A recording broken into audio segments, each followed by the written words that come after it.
প্রিয় দর্শক আসসালামু আলাইকুম। আজকে কিছুক্ষণ আগের যে ভূমিকম্পে আসলে ঢাকা সহ দেশের বিভিন্ন জায়গায় কিন্তু একটি আতঙ্ক ছড়িয়ে গেছে। তার ভিতরে ঢাকায় বেশি আতঙ্ক ছড়িয়ে গেছে। যে আমি যে নিচে যে রাস্তাটা দেখছেন, এইখানে কিন্তু অনেক মানুষ ছিল। মানে এই যে আশেপাশে যত বিল্ডিং ছিল, বিল্ডিংয়ের মানুষজন কিন্তু সবাই মানে যে যার মতো কিন্তু দৌড়ইয়া নেমে গেছে। কিন্তু আমি ছিলাম ঘুমে।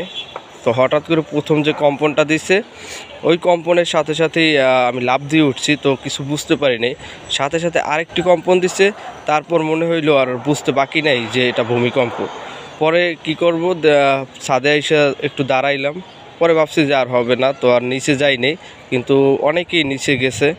তো এই জীবনের প্রথম এত বড় ভূমিকম্প দেখলাম, যে 7তলা বিল্ডিংয়ের উপরেও থেকেও অনুভব হয়েছে ফুল। মনে করেন যে কি বলবো, বিশাল মানে একটি কম্পন হয়েছে। আবার এটাও শুনছি যে ঢাকার অন্য অন্য জায়গায় ক্ষয়ক্ষতি হয়েছে, অনেক বিল্ডিং ফাটল ধরছে এবং ধসে পড়ে গেছে কিনা সেইটার খবর এখনও জানি নেই।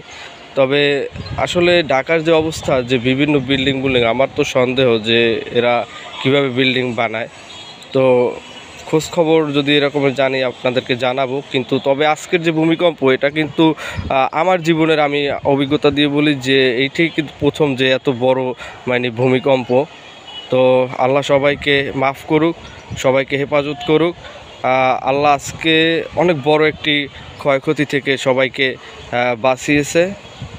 আল্লাহ সবাইকে মাফ করুক।